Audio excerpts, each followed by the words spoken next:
আসসালামু আলাইকুম। সম্মানিত সুধীমণ্ডলী, আমরা ইয়াসিন সূরার পরের সূরা সফফাত, এই সূরার উপর ইনশাল্লাহ আমরা আলোচনা করব যদি আল্লাহ তৌফিক দান করেন। আউযু বিল্লাহি মিনাশ শাইতানির রাজিম। অভিশপ্ত শয়তান থেকে আল্লাহর আশ্রয় কামনা করছি। বিসমিল্লাহির রহমানির রহিম। রহমান রহিম আল্লাহর নামে শুরু করছি। ওয়াস-সাফফাতি সাফফা, ওই সকল ফেরেশতাদের কসম যারা সারিবদ্ধ অবস্থায় দাঁড়িয়ে থাকে।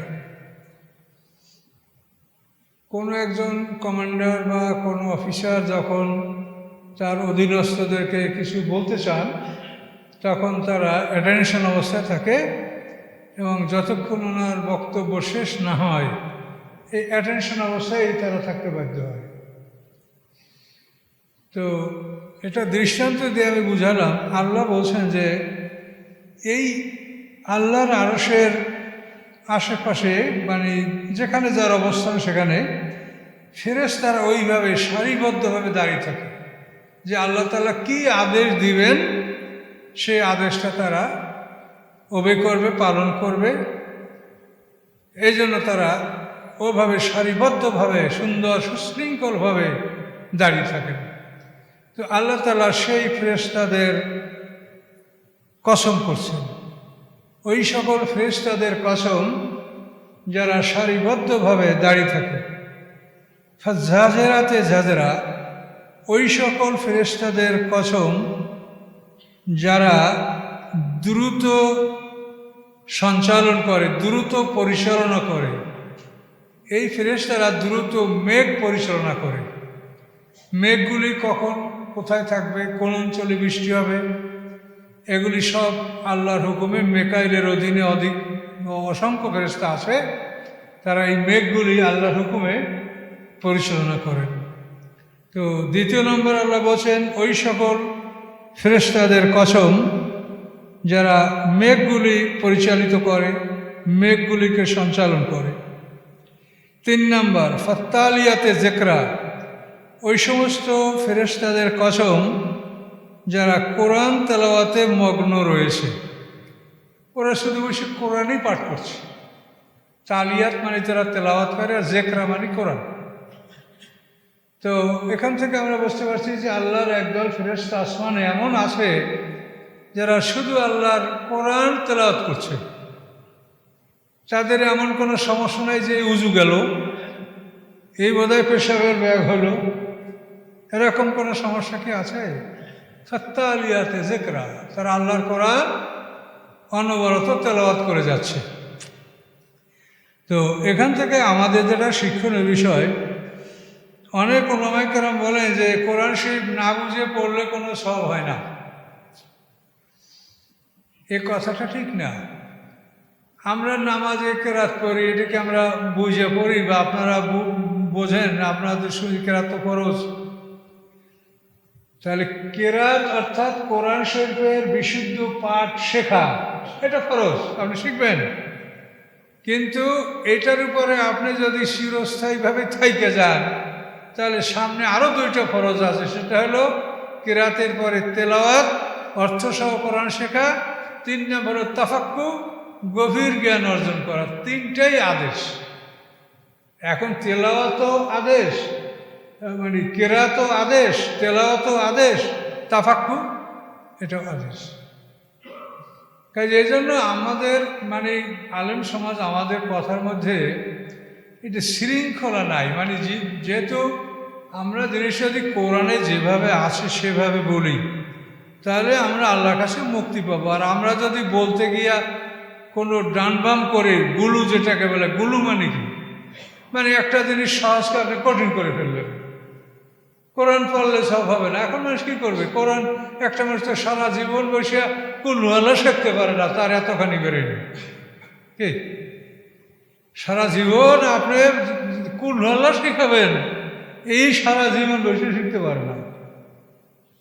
আমার অধীনে এরকম মানে অধীন মানে আমার প্যাট্রনেজে বা আমার পৃষ্ঠপোষকতা এরকমও আছে লোক যে যাদেরকে আমি কোরআন শিখতে বলেছি তারা মনে হয় দীর্ঘ 30-40 বছর বসে শুধু কোরআন শরীফের পাঠ শিখেছে, এর বেশি যেতে পারেনি। তো এখন আপনি কি বলবেন? এখন আল্লাহ সবাইকে কি সমান মেধা দিয়েছে? এই 30-40 বছর পরে এখন বৃদ্ধ বয়সে তারা কোরআন সঠিকভাবে মাত্র পড়া শিখেছে। সকল মানুষের তো মেধা সমান না। আল্লাহ তাআলা জ্ঞানকে সৃষ্টি করে আল্লাহ বলছেন বেকা উহা শিবু ও বেকা উহা কেবু, হে জ্ঞান তোমার মাধ্যমে আমি হিসাব নিব, তোমার মাধ্যমে আমি শাস্তি দিব। তাহলে জ্ঞান আপনার শত্রু না বন্ধু সেটা আপনি বিবেচনা করেন। জ্ঞানের বলে পৃথিবীতে আমরা অনেক অহংকার করি, অনেক মানুষকে তুচ্ছ তাচ্ছিল্য করি, অনেক কিছু আমরা অর্জন করি, অনেক সম্মানের অধিকারী হই, কিন্তু এই জ্ঞান কি আমার বন্ধু না শত্রু? এই জ্ঞানকে কি আমি আল্লাহর বিধান অনুযায়ী ব্যবহার করলাম কি না, এটা কিন্তু আপনাকে সঠিকভাবে এর হিসাব দিতে হবে।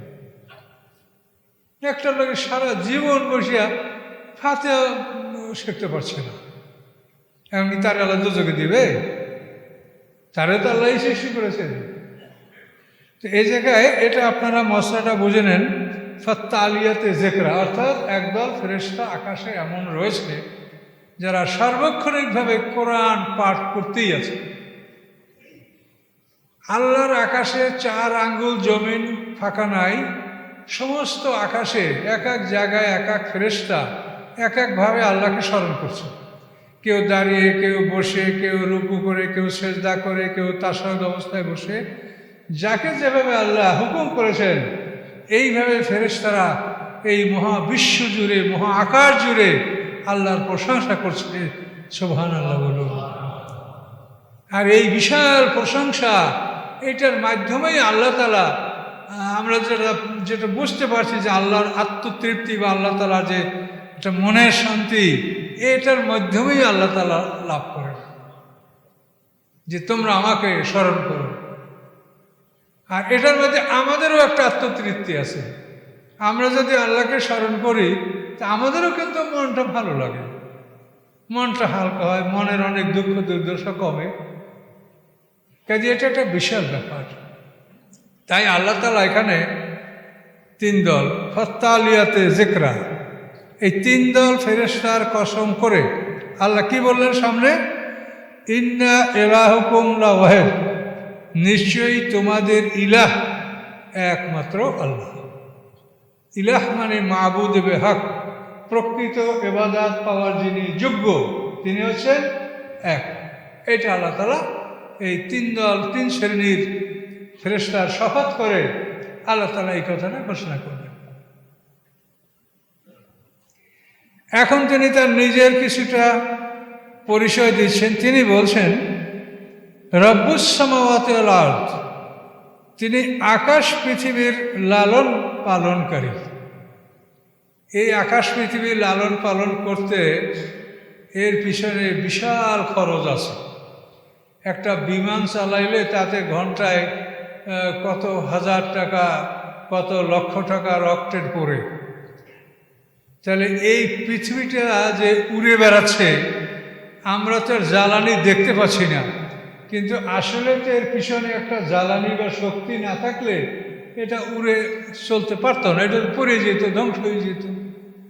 তাহলে এগুলি পরিচালনা করতে কি লাগছে? আকাশ পরিচালনা করতে কি লাগছে?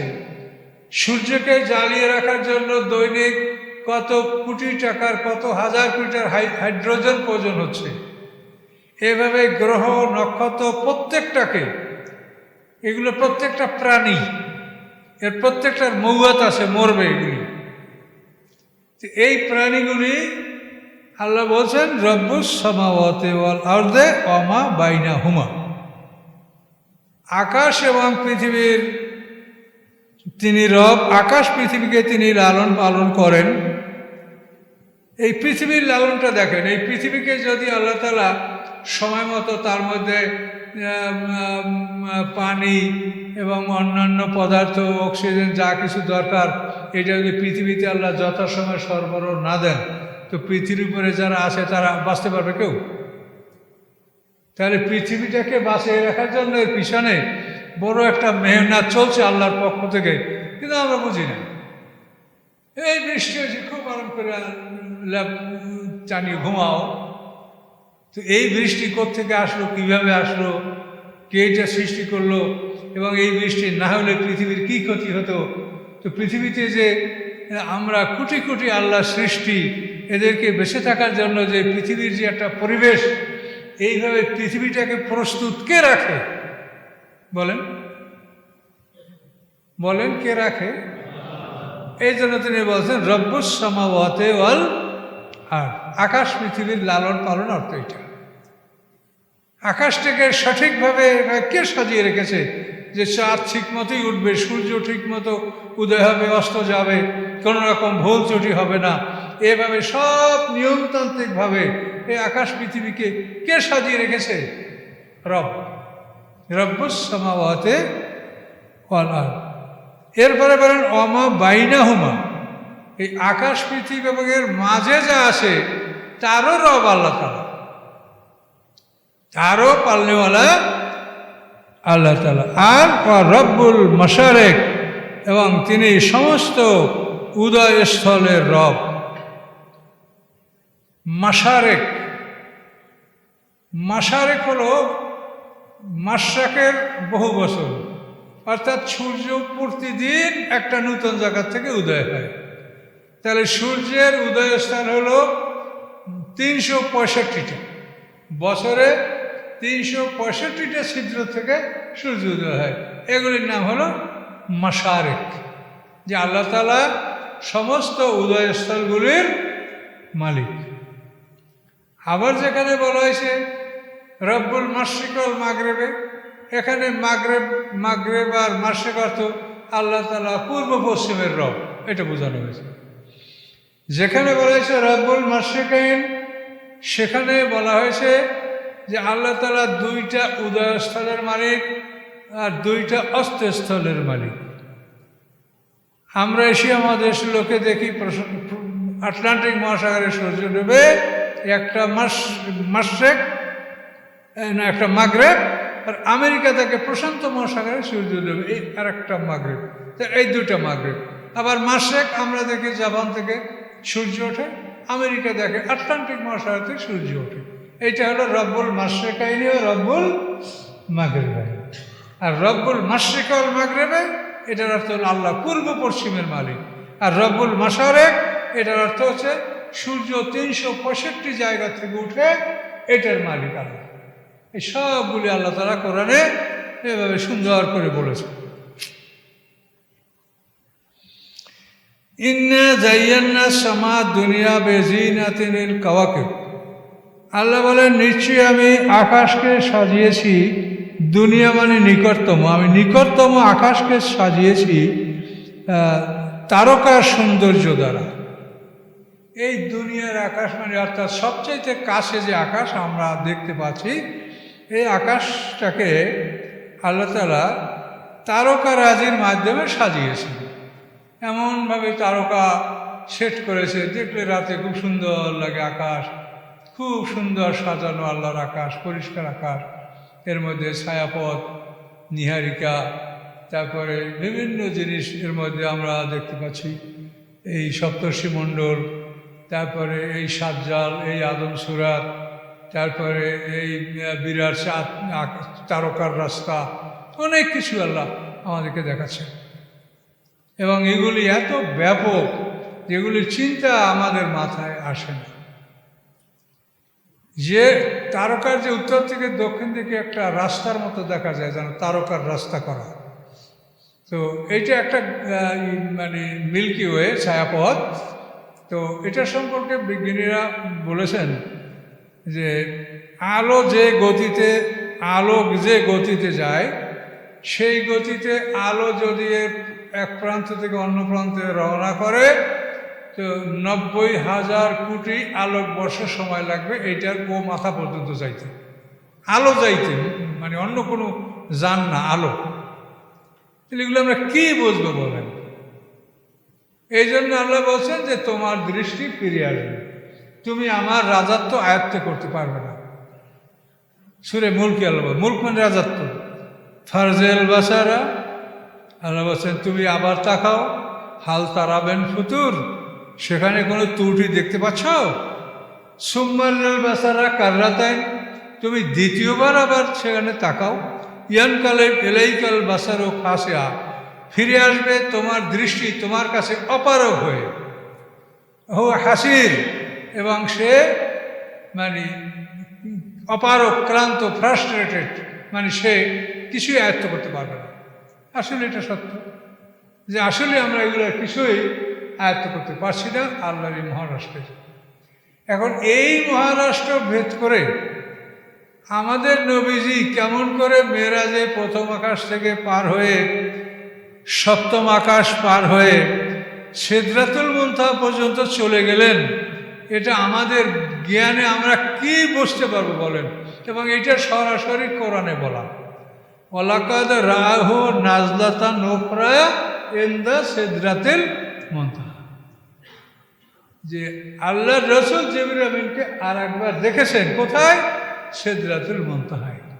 ওইখান পর্যন্ত আল্লাহ রাসূল যে গেছেন, এইটার কোনো কল্পনা, কোনো জ্ঞান কি আমাদের আছে?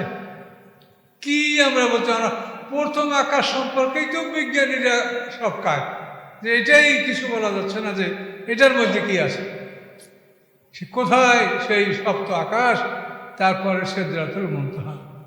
কাজে এই জন্য আল্লাহ বলছেন যে সারেন্ডার করো, বেশি বুদ্ধি মানে প্রকাশ করার চেষ্টা করো না, অনেক কিছু মানে দৌড়ঝাঁপ করো না, সারেন্ডার করো। সারেন্ডারের মধ্যেই তোমার ইমান। অনেক কিছু জানতে গিয়ে মানুষ অনেক সময় বেঈমান হয়ে, কাজে মানুষের যতটুকু জ্ঞান তার বাইরে তো মানুষ চিন্তা করতে পারবে না।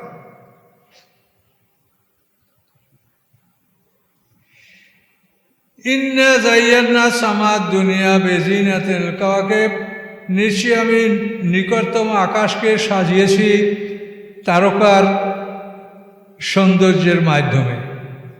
ওয়া হিফযাম মিন কুল্লি শাইতানিন মারিদ, আমি এগুলিকে করেছি হেফাজতকারী প্রত্যেক বিতাড়িত শয়তান থেকে।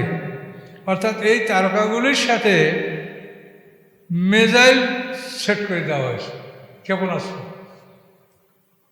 আল্লাহ এবং ফেরেশতারা আকাশে কথা বলবে, এই কথা শোনার জন্য ওই শয়তানরা চুরি করে আকাশে যায় যে কোনো কথা শোনা যায় কিনা। তো এই কথা শুনতে গেলে আল্লাহ বলেন বিতাড়িত শয়তান থেকে আমি এই তারকাগুলিকে আমি হেফাজতকারী হিসাবে মনোনয়ন করেছি। মানে এরা হেফাজতকারী, এই তারকার সাথে ক্ষেপণাস্ত্র ফিট করা আছে, যখনই শয়তানরা কাছাকাছি দূরত্বে যাবে তখন ওই ক্ষেপণাস্ত্র, যন্ত্র তো বোঝেনি যে অটোমেটিক এটা অন হবে। ক্ষেপণাস্ত্রের ফাংশনটাকে, এটা যদি একটা স্টেশন হয়, তো এইখানে যে আপনার ক্ষেপণাস্ত্রটা আছে এটা যদি 2000 মাইল এটার পাওয়ার হয়, এই 2000 মাইলের মধ্যে কোনো আপনার জাহাজ আসলে এটা অন হয়ে যাবে। অন হয়ে যাওয়ার পরে আপনার রাডার দিয়ে দেখবেন যে জাহাজটা আপনার না শত্রুর। যদি আপনি নিশ্চিত হন যে জাহাজটা শত্রুর, তা আপনি এটাকে ছেড়ে দিলে ওই 2000 মাইলের মধ্যে ওকে মারবেই মারবে।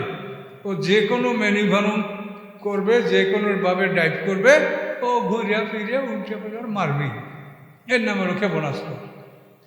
এগুলিকে আবার যাতে আঘাত করতে না পারে এই জন্য এগুলোর বুদ্ধি আবার প্যাট্রিয়ট ক্ষেপণাস্ত্র আবিষ্কার করা হয়েছে, যে আপনি একটা ক্ষেপণাস্ত্র ছাড়লেন যে অমুককে ধ্বংস করবে, কিন্তু যদি আপনার শত্রু জানতে পারে যে আপনি এটা ছুঁড়েছেন, তাহলে আপনি ওটা প্যাট্রিয়ট ক্ষেপণাস্ত্র ছাড়বেন, এইটা যে ওইটার সাথে মিশবে, মিশে ওইটাকে শূন্যে ফাটাই দেবে।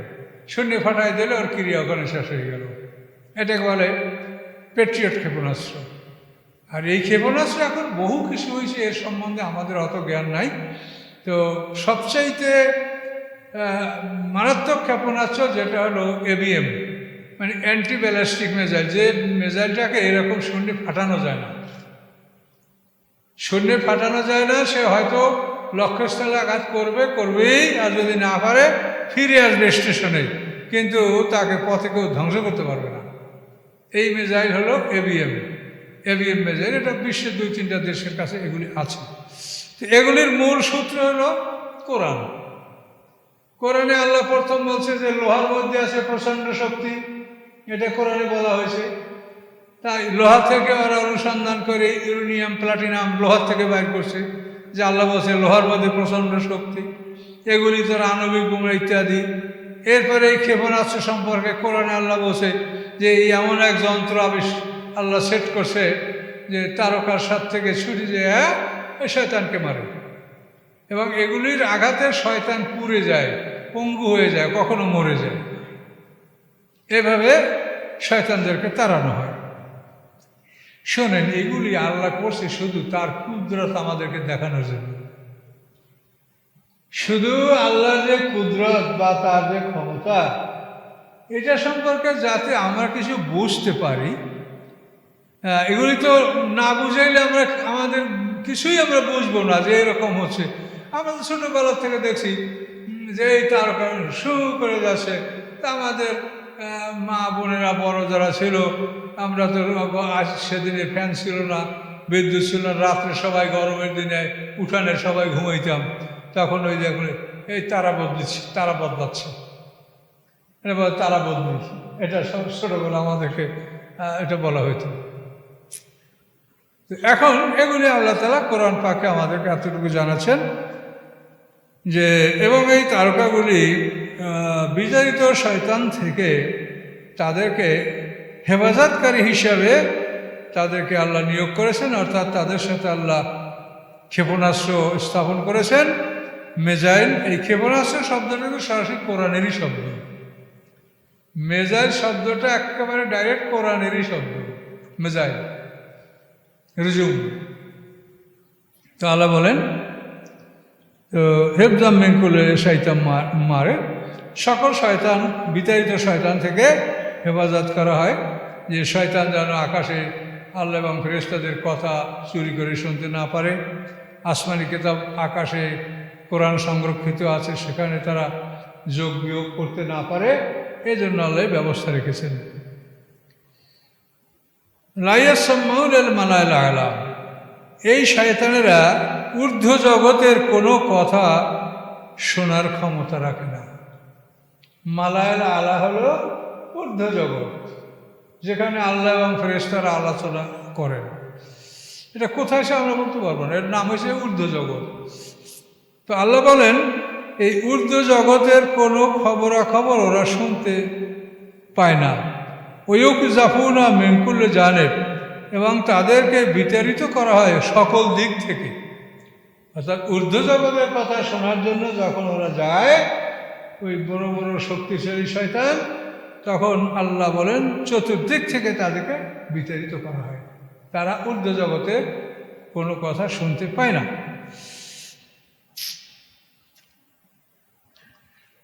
দুহুরা, দুহুর শব্দটা তো বিতাড়িত, বিতারণ।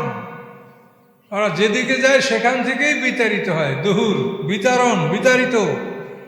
লাহুম আযাবুন ওয়াসিব, এবং তাদের জন্য রয়েছে আপতিত শাস্তি, যে শাস্তিটা তাদের উপরে পতিত হবে, এরকম শাস্তি তাদের জন্য নির্ধারিত রয়েছে। এই সব কিছুর পরেও ইল্লামান খাতেফাল খাতপাতা, যদি কেউ তারা ছো মারে, মানে ছো মারে কিরকম, মানে তো ওখানে যাওয়া যাবে না, কিন্তু ছো মারিয়া যদি কিছু নিয়ে আসা যায়, এটা আমি একটা দৃষ্টান্ত, আপনারা হাসবেন। ছোটোবেলায় আমাদের যখন আমরা ছোটো ছিলাম, তাই মানুষ দেখছি আমাদের গ্রামে সবাই হুক্কা খাইতো, হুক্কায় তামাক খাইতো, এবং ওই মানে পাত্র শিলের মধ্যে আগুন রাখা হইতো। তো এই যারা দক্ষ তামাক খাওয়ালো, ওরা ওই আগুন ধৈরেই কলকিতে চাপাই দিত হাত দিয়া, যে আগুনে আপনি আমি ধরলে সাথে সাথে ফসকা পড়বে। কিন্তু ওরা ওই তামাকখোররা এমনই অভিজ্ঞ ছিল, আমি ছোটকালে দেখেছি, আমাদের মনে আছে, ওই আগুন ধৈরেই কলকির উপর চাপাই দিল, এই ভালো হয়ে গেল, হাত পরে নেই। আমি মনে করি এইটা হলো খাতেফাল খাতপা, আগুনের সভা পড়ে, কিন্তু ওরা পড়তে দিবে না, এর আগেই উঠিয়া কলকিতে আগুন বসায় দিবে। তো এভাবে খুব দ্রুত গতিতে যদি কেউ কোনো একটা শব্দ যে চলার গতিতে সাঁ করে একটা ঘুরে দিয়ে ওখান থেকে চলে আসলো, এর মধ্যে যদি কোনো খবর শুনতে পায়, তো ইল্লামান খাতেবাল খাতবাতা আল্লাহবান যদি এটা ওরা এরকম ছো মারে, হঠাৎ করে আক্রমণ করে ছো মারে, আতপাউ শেহাবুন সাকেব, তার পিছনে উজ্জ্বল একটি নক্ষত্র তাকে তার অনুসরণ করে। একটা উজ্জ্বল নক্ষত্র তার পিছনে ছোটে, যাতে ও আল্লাহর কোনো কথা শুনে পালিয়ে যেতে না পারে, ওকে আহত করবে, জখম করবে বা মারবে। এখন আল্লাহ বলেন এই পরিশ্রমগুলো শয়তান কেন করে বলেন? এগুলি করার উদ্দেশ্য হলো যে এইভাবে যদি কোনো একটা কথা চুরি করিয়া ওরা যদি কোনো গণক বা কাহারের কাছে বলতে পারে যে অমুক দিন এই জিনিসটা ঘটবে, আল্লাহ বলে রেখেছে, ফেরেশতাদের সাথে আলাপ করছে, তো একটা কথা যদি বলতে পারে আর এইটা যদি গণকদের এই কথাটা প্রমাণ হয়, তাহলে ওর জন্য একেবারে এক যুগ পার হয়ে যাবে যে অমুক গণক তার কথা ঠিক, ওই একটাই ঠিক আর তার সব ভুল, কিন্তু তারপরও মানুষ তাকে অনুসরণ করবে। এই জন্য কিন্তু শয়তানের রাজত্ব কায়েম রাখার জন্য এত চেষ্টা করে। কিন্তু আমরা আল্লাহর দিন প্রতিষ্ঠার জন্য আমরা কতটা চেষ্টা করি? দেখেন যে শয়তানের রাজত্ব পৃথিবীতে বজায় রাখার জন্য জাদুঘর গণক তারা যাতে সঠিক কোনো তথ্য দিতে পারে মানুষকে, এই তাদের হেল্পের জন্য কিন্তু এই শয়তানের এই কাজগুলো করার চেষ্টা করে।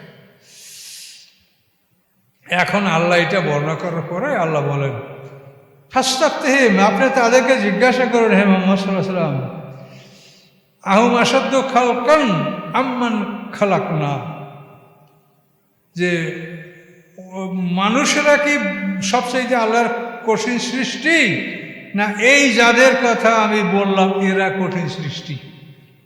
মানুষের চাইতে তারা অনেক কঠিন সৃষ্টি। তার কারণ এইরকম জায়গায় মানুষ যেতে পারে না বা চলাচল করতে পারে না। মানুষকে আল্লাহ সম্মান দিয়েছেন, সম্মানের দিক থেকে মানুষ শ্রেষ্ঠ, কিন্তু তার চলাফেরা গতিবিধি বা অন্যান্য অনেক জিনিস আছে যে মানুষ চাইতে ওরা অনেক বেশি করতে পারে। তো সেই জন্য আল্লাহ বলেন আপনি জিজ্ঞাসা করেন আহুম আসাদ্দু খালকান, এই মানুষেরা মাই মক্কার মুশরিকরা, এই কাফেররা এরা কি আল্লাহর কঠিন সৃষ্টি, আম্মান খালাকনা, না আমি এই যাদেরকে সৃষ্টি করলাম যাদের কথা বললাম কোনটা বড়? আল্লাহ বলেন ইন্না খালাকনা মিন তিনিন লাজেব, নিশ্চয়ই তো আমি মানুষকে সৃষ্টি করেছি প্লাস্টিক কেলে মানে গাড়া কাদা দ্বারা। মানুষকে তো আমি গাড়া কাদা দ্বারা সৃষ্টি করেছি, তা আমার এই মানুষ সৃষ্টি এরাই কি বড়? মুশরিকদেরকে জিজ্ঞাসা করেন না আমার এই যে মহাজগতের আকাশ, তারপরে আকাশের সংরক্ষণ, তারপরে তার মধ্যে ফেরেশতাদের বিচরণ, তারপরে জিন জাতির এইভাবে কার্যক্রম, এটা আল্লাহ বলছেন যে মক্কার আপনি হে রাসূল আপনি ওদেরকে জিজ্ঞাসা করেন মক্কার মুশরিকদেরকে যে এই যে সৃষ্টির কথা আল্লাহ বললেন এরা কি বড়, না তোমরা মানুষ তোমরা বড়? তোমাদেরকে তো আল্লাহ বলেন যে আমি লাজেব, তিনের লাজেব মানে যে কাদাটা আঠালো কাদা, আঠালো কাদা দ্বারা প্লাস্টিক কেলে এর দ্বারা আমি সৃষ্টি করেছি। মানে মানুষ সৃষ্টি করার জন্য মাটিটাকে 3টে স্তরে করা হয়েছে। প্রথম সংগ্রহ করে 40 বছর পর্যন্ত ভিজানো হয়েছে বৃষ্টিতে, দ্বিতীয় 40 বছর শুকানো হয়েছে, এই 80 বছর, তৃতীয় 40 বছর এটাকে সব ধরনের পানি দ্বারা মেজে মেজে আঠালো কাদা বা গাড়া কাদায় পরিণত করা হয়েছে এবং তার দ্বারা মানুষ বানানো হয়েছে। আল্লাহ বলেন বাল আজেব, তা বরং আপনি আশ্চর্যান্বিত হবেন, আপনি আশ্চর্যান্বিত হবেন যে ওরা বিশ্বাস করে না, ওরা ঈমান আনে না। ওয়াসখারুন, তারা উপহাস করে, ঠাট্টা করে, কোরআনকে নিয়ে তারা উপহাস করে, ঠাট্টা করে, কোরআনকে তারা মানে না। ওয়াইজা যুক্কিরু লাইয়াদ করুন, যখন কোরআন দ্বারা তাদেরকে উপদেশ দেওয়া হয় তখন তারা কোরআনের উপদেশ শুনে না। ওয়াইজা রাও আয়াতা ইয়াস্তাসকিরুন, যখন তারা কোনো নিদর্শন দেখে তখন তার উপরে তারা উপহাস করে, ঠাট্টা করে, উপহাস করে। নিদর্শনকে আল্লাহর নিদর্শন বলে ওরা গ্রহণ করে না। অকালু, এবং তারা বলে ইন হাযা ইল্লা সিহরুম মুবিন, যে এগুলি স্পষ্ট জাদু ছাড়া আর কিছু নয়। এই যে কোরআনের কথাবার্তা, এগুলা জাদু ছাড়া কিছু নয়, এভাবে তারা মন্তব্য করে। তারা আরো বলে আইজা মেত্তা অকন্যা তুরাবাম এজামান আইনালা মাবুসুন, যখন আমরা মরব, আমরা মাটিতে পরিণত হব, আমরা হাড্ডিতে পরিণত হব, তারপরেও কি আমরা পুনরায় জীবিত হব? এটা তাদের প্রশ্ন। আবাউনার আউয়ালুন, আমাদের পূর্ববর্তী বাপদাদারাও জীবিত হবে, এরকম কি করা হবে? আল্লাহ বলেন কুল, আপনি বলুন হ্যাঁ, নাম হ্যাঁ, ওয়ান্তুম দাখিলুন, তোমরা অত্যন্ত অপদস্থ অবস্থায় সেদিন আল্লাহর কাছে উপস্থিত হবে। তোমরা তোমাদের বাপদাদা সবাই অত্যন্ত অপদস্থ অবস্থায় তোমরা একত্রিত হবে, এবং সেটার জন্য কি হবে? ফাইন্নামাইয়া জাজরাতুম ওয়াহিদা, শুধু একটা মাত্র বিকট শব্দ, ইসরাফিলের একটা মাত্র বিকট শব্দ, ফায়াদহুম ইয়ানজুরুন, এই শব্দের পরেই তারা সবাই তাদের চোখ খুলে যাবে, মাঠে দাঁড়িয়ে যাবে এবং তাকাতে থাকবে। কোথায় আসলো, কেমন হলো, কি হলো, কোন জগতে আসলাম? এবার ক্বালু ইয়া ওয়াইলানা হাযা ইয়াউমুদ্দিন, তখন বলবে হায় আফসোস আমাদের জন্য, ধ্বংস আমাদের জন্য। এই হচ্ছে সেই দিন, যেই দিনের কথা আল্লাহ আমাদেরকে দুনিয়ায় বলছিলেন, এই সেই দিন। ইসরাফিলের সিংহার ফুৎকারে মাঠে উঠে তাকাবে আর বলবে এই হলো সেই দিন।